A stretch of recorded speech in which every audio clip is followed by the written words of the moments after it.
क्या सास बन सकती है माँ? अरे क्यों रे? काम में ध्यान नहीं है जो सब्जी में नीरा नमक भर दिया। मुफ्त में रोटी तोड़ने की आदत पड़ी हुई है। यह सब यहाँ नहीं चलेगा। गलती हो गई माँ जी, माफ कर दीजिए। माफी चाहिए? चलो ठीक है, ये नमक भरी सारी सब्जी खत्म कर। कुछ भी फेंकना नहीं चाहिए, मिल जाएगी माफी। सुनैना की शादी कुछ महीनों पहले ही वासु से हुई है, जिसके बाद से उसकी जिंदगी इस नर्क में जल ही रही है। और अब यही सुनैना की आम जिंदगी है, जिसमें उसकी सास हर छोटी बात पर और कभी कभी तो बिना किसी बात के बस उसे परेशान कर खरी खोटी सुनाती ही रहती है। सुना ना, कल मुही कहाँ मरी हुई है? इधर तो आ। सास की आवाज सुन सुनैना भागती हुई उसके पास आती है। क्या हुआ माँ जी? अरे तुझे पता है मेरे पैरों में दर्द रहता है, तो मुझसे बदला लेने के लिए टीवी का रिमोट इतनी दूर रख दिया। अरे मुझे ज्यादा खड़ा कर पैर तुड़वाना चाहती है क्या? आज पूरा दिन तू एक पैर पर काम करेगी। अगर कहीं दूसरा पैर जमीन पर रखा तो मुझसे बुरा कोई नहीं होगा। सास और सुनैना की ये कहानी उसकी ननद सिम्मी बहुत करीब से देख रही होती है, जिस वजह से उसके मन में ससुराल और सास के लिए डर बनने लगता है। इसी तरह दिन बीतते हैं। एक शाम वासु और सुनैना साथ बैठे होते हैं। क्या बात है? तुम दिन पर दिन कमजोर कैसे होती जा रही हो? नहीं तो, आपको ऐसे ही लग रहा होगा, मैं बिल्कुल ठीक हूँ। हो सकता है, पर चलो ध्यान रखना, मुझे कुछ काम है। ऐसा बोल जैसे ही वासु जाता है, तभी सिम्मी वहां आ जाती है। भाभी, आप भाई को माँ के बारे में बता क्यों नहीं देती? वो आपके साथ बहुत गलत करती है। क्या सारे ससुराल वाले ऐसे ही होते हैं? भाभी, मुझे तो शादी नहीं करनी, बहुत डर लगता है मुझे। अरे तुम बेकार ही टेंशन ले रही हो, ऐसा कुछ नहीं है। मुझे पता है तुम्हारा ससुराल बहुत अच्छा है, इसलिए खुशी खुशी ससुराल की तैयारी करो। सिम्मी तो वहां से चली जाती है, लेकिन सुनैना उसकी बातों से सोच में पड़ जाती है। कुछ दिनों बाद सुनैना के मम्मी पापा और भाई उनके घर आते हैं, जिन्हें देख सास हैरान रह जाती है। आप लोग सुनैना से मिलने आए हैं? अरे बहू, देख तो तेरे मम्मी पापा आए हैं। जी नहीं, आज हम यहाँ लड़की नहीं लड़के वाले बनकर आए हैं। हाँ माँ, मैंने ही सिम्मी और शरद के रिश्ते की बात मम्मी पापा से की थी। शरद हमारी सिम्मी के लिए परफेक्ट है।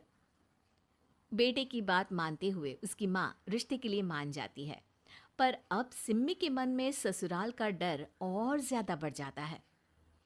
जैसे यहाँ माँ भाभी पर जुल्म करती है, ये भी पक्का अपनी बेटी का बदला लेने के लिए ही मुझसे शादी कर रहे हैं। इसी सब के बीच देखते ही देखते सिम्मी शरद की शादी हो जाती है और सास के नाम से डरी सहमी सिम्मी ससुराल पहुंच जाती है।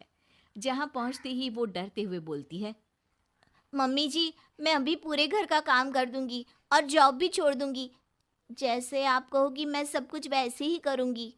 अरे, इतना डर क्यों रही हो? और अभी घर आई हो, कोई काम करने की जरूरत नहीं।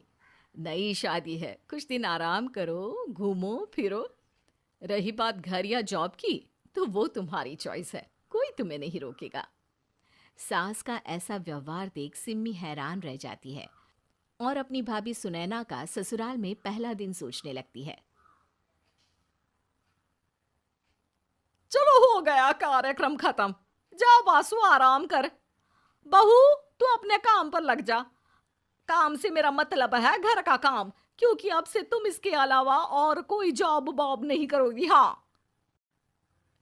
क्या हुआ, कहाँ खो गई? लगता है सपनों में ही घूमने लगी। बताती हूँ तुझे अभी। मेरी बेटी का मजाक बनाएगा? सपने में क्यों, असलियत में घुमा कर ला जा। ससुराल की ऐसी इमेज सिम्मी ने कभी सपने में भी नहीं सोची थी। अपने आप को बहू नहीं, बेटी सुन उसे बहुत हैरानी होती है। लेकिन जैसे जैसे समय बीतता है, तो अब सिम्मी को किसी भी जगह से ज्यादा ससुराल अच्छा लगने लगता है। एक दिन सिम्मी सबसे मिलने मायके आती है, तो अपनी माँ को भाभी पर चिल्लाते हुए देखती है। अरे करम जली, अगर मुझे इतना ही पैसा खर्च करना होता तो तेरी जगह घर में नौकरानी ना रख लेती। तुझे लेकर आई जिस नौकरानी का पैसा बचे, पर तू तो उससे भी ज्यादा खर्चा करा रही है। बस माँ, तुम्हें कोई कुछ बोलता नहीं तो हर हद पार करोगी क्या? अगर यही सब मेरी सास करे तो? अरे तो उनकी बेटी को जिंदा गाड़ दूंगी। तुम्हारे और उनके अंदर यही तो फर्क है माँ। तुम उनकी बेटी के साथ क्या क्या करती हो, सब कुछ पता होने पर भी वो तुम्हारी बेटी को पलकों पर बिठा कर रखते हैं। एक आप हैं, उनकी बेटी को अपनी बेटी जैसा तो क्या बहू तक नहीं समझती। माँ, आपको सुनकर मिर्ची जरूर लगेगी, लेकिन मेरी सास मेरी माँ से अच्छी माँ और सास दोनों हैं। इस पर सिम्मी अपनी माँ को अपने ससुराल और उसके प्यार के बारे में सब कुछ बताती है, जिसे सुन सुनैना की सास को अपनी हर गलती का एहसास होता है। अगर वो चाहते तो आराम से अपनी बेटी का बदला मेरी बेटी से ले सकते थे, पर उन्होंने ऐसा नहीं किया और तुझे हमसे भी ज्यादा प्यार दिया। तुम दोनों ही मुझे माफ कर दो। इसके बाद तो जैसे सुनैना की सास का रूप पूरी तरह बदल जाता है। Mission successful. रिवेंज लेना है क्या?